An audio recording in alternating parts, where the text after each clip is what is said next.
Assalamualaikum warahmatullahi wabarakatuh. Perkenalkan, nama saya Satria Putra Priyatna dari kelas 9B. Hari ini saya akan menjelaskan tentang perkembangan kerjasama dunia. Nah, sejak zaman dulu, peradaban manusia tumbuh di tepi sungai. Sungai bukan cuma sumber air, tapi juga jalan buat dagang dan berinteraksi. Dari Mesopotamia sampai Tiongkok, sejarah dunia dibentuk oleh interaksi antar wilayah yang terus berkembang. Di Mesopotamia sendiri, di antara sungai Efrat dan Tigris, manusia mulai bertani, membangun kota, dan bikin sistem tulisan pertama. Di Mesir, sungai Nil ngebantu masyarakat membangun piramida dan peradaban yang megah. Di India, sungai Indus jadi pusat kota-kota seperti Mohenjo-daro dan Harappa. Sementara itu di Tiongkok, lembah Sungai Kuning jadi saksi lahirnya dinasti-dinasti besar.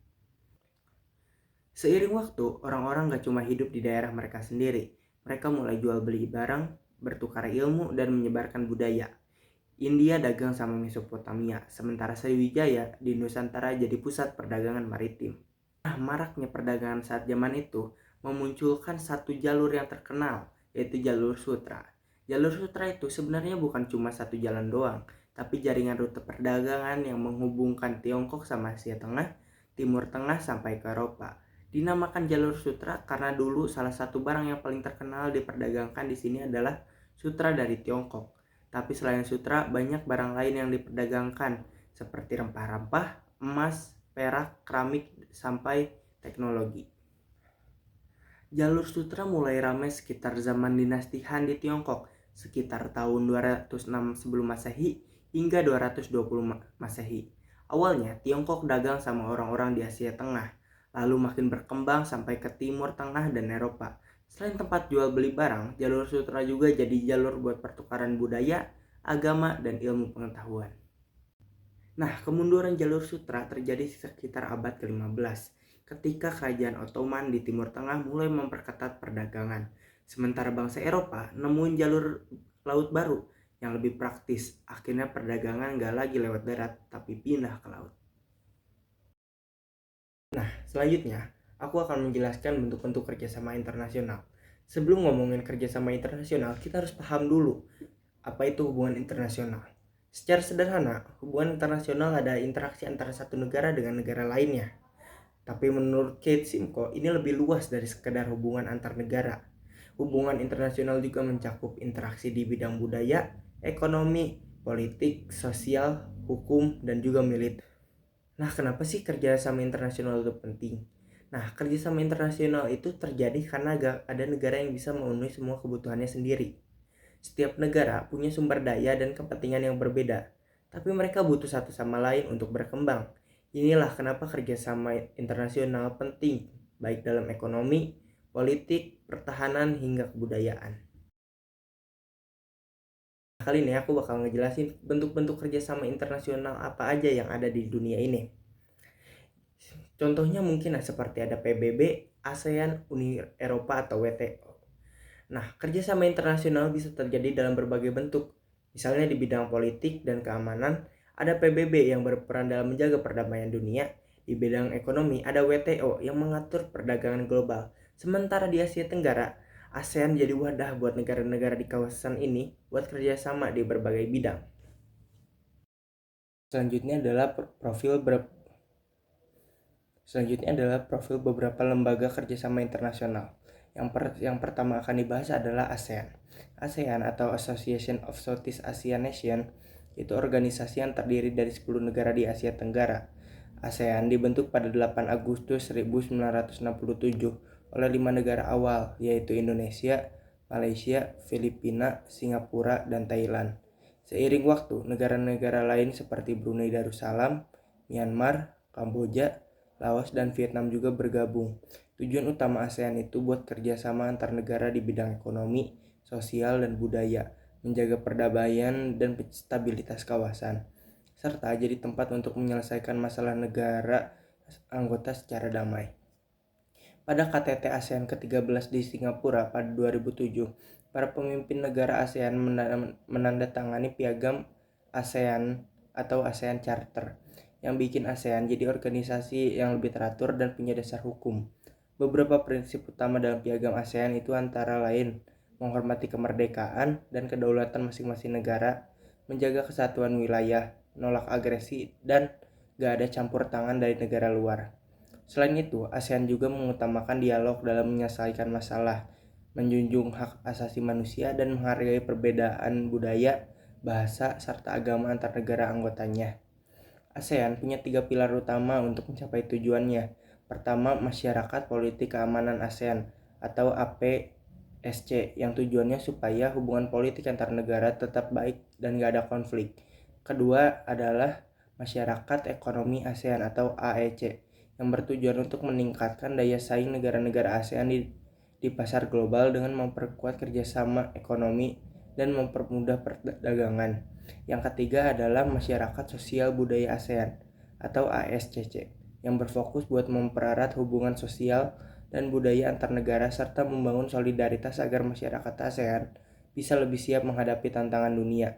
Dengan adanya ASEAN, negara-negara di Asia Tenggara diharapkan bisa berkembang bareng, tetap stabil, dan jadi lebih kuat dalam menghadapi berbagai tantangan global. Selanjutnya adalah Lembaga Kerjasama Internasional Uni Eropa. Uni Eropa adalah organisasi yang terdiri dari 27 negara Eropa, yaitu Austria, Belanda, Belgia, Bulgaria, Republik Ceko, Denmark, Estonia, Finlandia, Jerman, Prancis, Hungaria, Irlandia, Italia, Kroasia, Latvia, Lituania, Luxembourg, Malta, Polandia, Portugal, Rumania, Siprus, Slovakia, Slovenia, Spanyol, Swedia, dan Yunani. Uni Eropa dibentuk berdasarkan Perjanjian Maastricht pada tahun 1992. Uni Eropa punya sejarah panjang yang dimulai dengan pembentukan Komunitas Batu Bara dan Baja Eropa atau ECSC pada 1951. 6 negara pendiri yaitu Belgia, Jerman Barat, Luxembourg, Prancis, Italia, dan Belanda membentuk ECSC untuk bekerja sama dalam sektor industri batu bara dan baja. Keberhasilan ECSC mendorong negara-negara ini untuk memperluas kerjasama pada sektor lain. Pada 1957, mereka menandatangani Traktat Roma yang membentuk Masyarakat Ekonomi Eropa atau MLE atau European Economic Community atau EEC yang fokus pada integrasi ekonomi antar negara-negara Eropa. Traktat Roma mengatur berbagai kebijakan perdagangan dan hubungan eksternal, seperti pembuatan perjanjian dengan negara ketiga dan organisasi internasional seperti PBB, Dewan Eropa, dan OECD. MEE awalnya berfokus pada negara-negara Eropa Barat, tetapi kemudian memperluas kerjasamanya ke negara-negara Eropa lainnya dan luar Eropa. Uni Eropa dibentuk dengan 5 tujuan utama yang tercantum dalam Traktat Maastricht, yaitu memperkuat demokrasi di negara-negara anggota, meningkatkan efisiensi ekonomi, membangun integrasi ekonomi dan keuangan, mengembangkan dimensi sosial masyarakat, serta menetapkan kebijakan keamanan bagi negara-negara anggota. Dewan Eropa atau European Council merupakan otoritas tertinggi dalam Uni Eropa yang bertujuan menentukan kepentingan strategis dan tujuan Uni Eropa. Selain Dewan Eropa, Uni Eropa juga memiliki berbagai lembaga lain seperti parlemen dan eksekutif yang berfungsi untuk menjalankan kebijakan dan keputusan Uni Eropa. Selanjutnya adalah profil Lembaga Kerjasama Internasional PBB atau Perserikatan Bangsa-Bangsa atau United Nations. PBB adalah organisasi internasional yang dibentuk setelah kegagalan Liga Bangsa-Bangsa dalam menjaga perdamaian dan kerjasama dunia.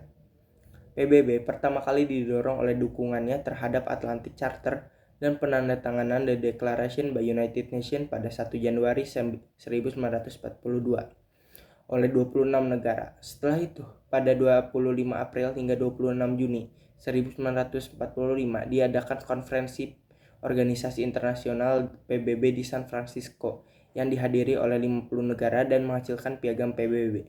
PBB secara resmi terbentuk pada 24 Oktober 1945 setelah ratifikasi piagam PBB oleh 5 negara anggota tetap Dewan Keamanan PBB, yaitu Prancis, Tiongkok, Uni Soviet, Inggris, dan Amerika Serikat, serta 46 negara lainnya. Saat ini PBB memiliki 193 negara anggota, dengan Indonesia menjadi anggota sejak 28 September 1950 dan kembali menjadi anggota setelah sempat mengundurkan diri pada 1965. Markas besar PBB berada di New York, Amerika Serikat, dengan kantor tambahan di Jenewa, Wina, dan Nairobi.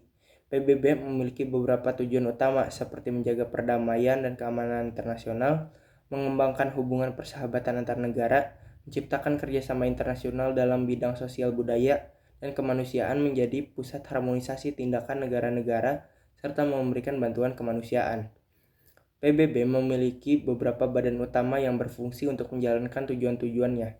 Badan-badan ini termasuk Majelis Umum yang bertugas sebagai majelis pertimbangan, Dewan Keamanan yang mengeluarkan resolusi terkait perdamaian dan keamanan, Dewan Ekonomi dan Sosial yang mempromosikan kerjasama internasional di bidang ekonomi dan sosial, Sekretariat Jenderal yang menyediakan informasi untuk menjalankan program PBB, Mahkamah Peradilan Internasional sebagai badan peradilan utama, dan Dewan Perwakilan yang mengurusi wilayah yang belum memiliki pemerintah sendiri meskipun operasinya dihentikan sejak 1994.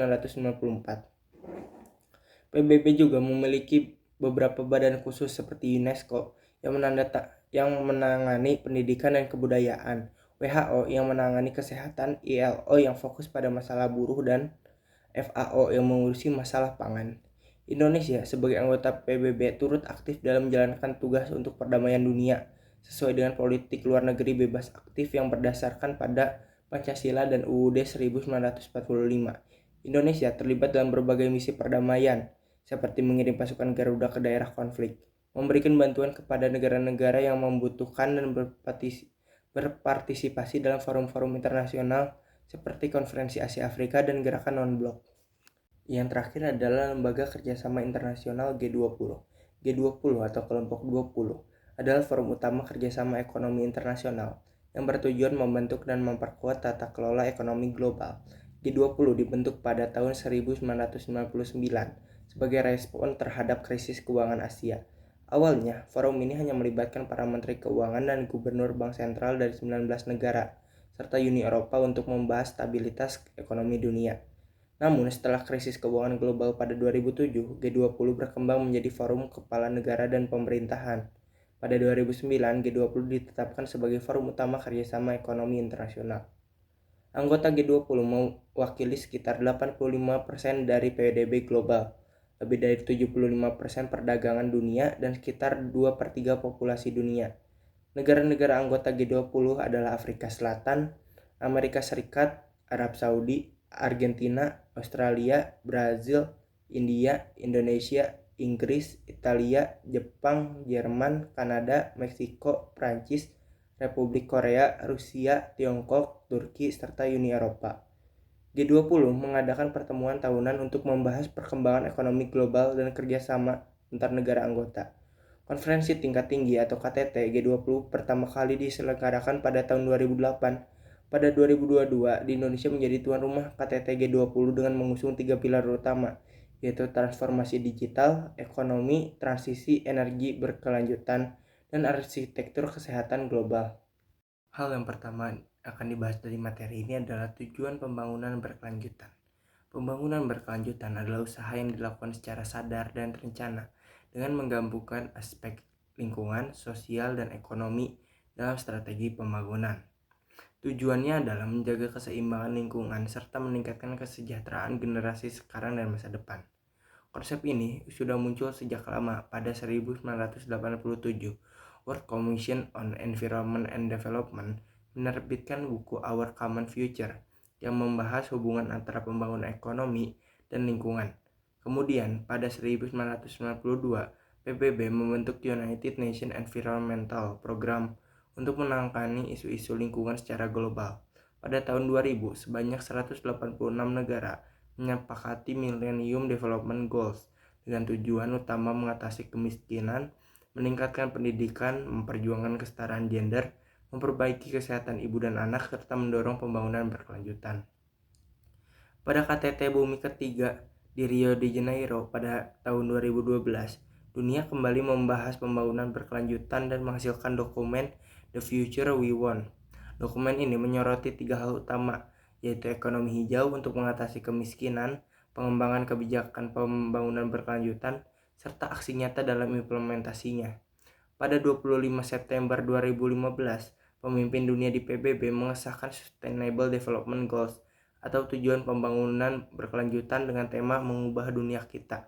Agenda 2030 untuk pembangunan berkelanjutan mencakup 17 tujuan dan 169 target yang harus dicapai dalam periode 2016 sampai 2030. Fokus utama TPB adalah menciptakan dunia yang lebih adil, inklusif, dan berkelanjutan sambil menjaga lingkungan alam.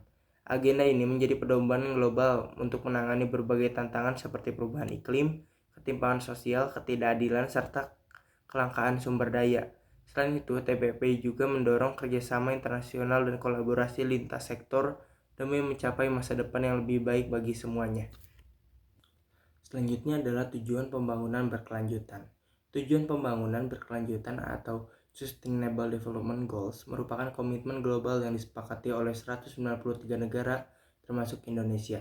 Agenda ini mencakup 17 tujuan utama yang terbagi dalam 4 pilar pembangunan berkelanjutan. Yang pertama adalah pilar sosial, fokus pada kesejahteraan masyarakat dan peningkatan kualitas hidup. Yang kedua adalah pilar ekonomi, menjaga pertumbuhan ekonomi yang inklusif dan berkelanjutan. Yang ketiga adalah pilar lingkungan, menjaga keberlangsungan lingkungan hidup dan sumber daya alam. Yang keempat adalah pilar hukum dan tata kelola, memastikan sistem hukum dan tata kelola yang adil dan transparan. Setiap tujuan dalam TPB memiliki target dan indikator yang saling berkaitan, serta membutuhkan kerjasama dari berbagai pihak, termasuk pemerintahan, swasta, masyarakat, dan organisasi internasional. 17 tujuan pembangunan berkelanjutan adalah 1. Tanpa kemiskinan, menghapus kemiskinan dalam segala bentuk di seluruh dunia. 2. Tanpa kelaparan, mengakhiri kelaparan, meningkatkan ketahanan pangan, dan mendukung pertanian berkelanjutan. Yang ketiga, kehidupan yang sehat dan sejahtera, menjamin kehidupan yang sehat dan meningkatkan kesejahteraan bagi semua usia. 4. Pendidikan yang berkualitas, menyediakan pendidikan yang inklusif, berkualitas, dan merata. Yang kelima, kesetaraan gender, mewujudkan kesetaraan gender dan memperdayakan semua perempuan dan anak perempuan. 6. Air bersih dan sanitasi yang layak, menjamin akses air bersih dan sanitasi yang aman bagi semua. 7. Energi bersih dan terjangkau, menyediakan akses energi yang andal, berkelanjutan, dan terjangkau. 8. Pekerjaan layak dan pertumbuhan ekonomi, meningkatkan pertumbuhan ekonomi inklusif dan kesempatan kerja layak. Yang kesembilan, industri, inovasi, dan infrastruktur, mendorong pembangunan infrastruktur berkelanjutan dan inovasi. 10. Berkurangnya kesenjangan, mengurangi kesenjangan dalam dan antar negara. 11. Kota dan pemukiman berkelanjutan, membangun kota yang aman, tangguh, dan berkelanjutan. 12. Konsumsi dari produksi yang bertanggung jawab, memastikan pola konsumsi dan produksi yang berkelanjutan. 13. Penanganan perubahan iklim, mengambil tindakan untuk mengadaptasi perubahan iklim dan dampaknya. 14. Ekosistem laut, melindungi dan mengelola sumber daya laut secara berkelanjutan. 15. Ekosistem darat, melindungi, memulihkan, dan meningkatkan penggunaan ekosistem daratan yang berkelanjutan. 16. Perdamaian, keadilan, dan kelembagaan yang tangguh, mempromosikan masyarakat yang damai, akses keadilan, dan kelembagaan yang kuat. 17. Kemitraan untuk mencapai tujuan, memperkuat kerjasama global dalam mendukung pencapaian di TPB. Ada beberapa prinsip dasar pelaksanaan TPB di Indonesia.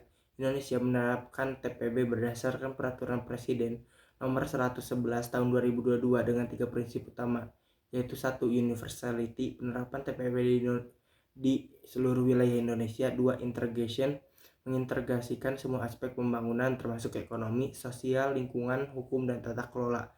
Yang ketiga adalah no one left behind, memastikan seluruh masyarakat terlibat dan mendapatkan manfaat pembangunan secara adil. Dengan komitmen dan kerjasama berbagai pihak, diharapkan TPB dapat tercapai untuk menciptakan dunia yang lebih adil, sejahtera, dan berkelanjutan bagi semua. Sekian dari saya, maaf bila ada yang salah. Wassalamualaikum warahmatullahi wabarakatuh.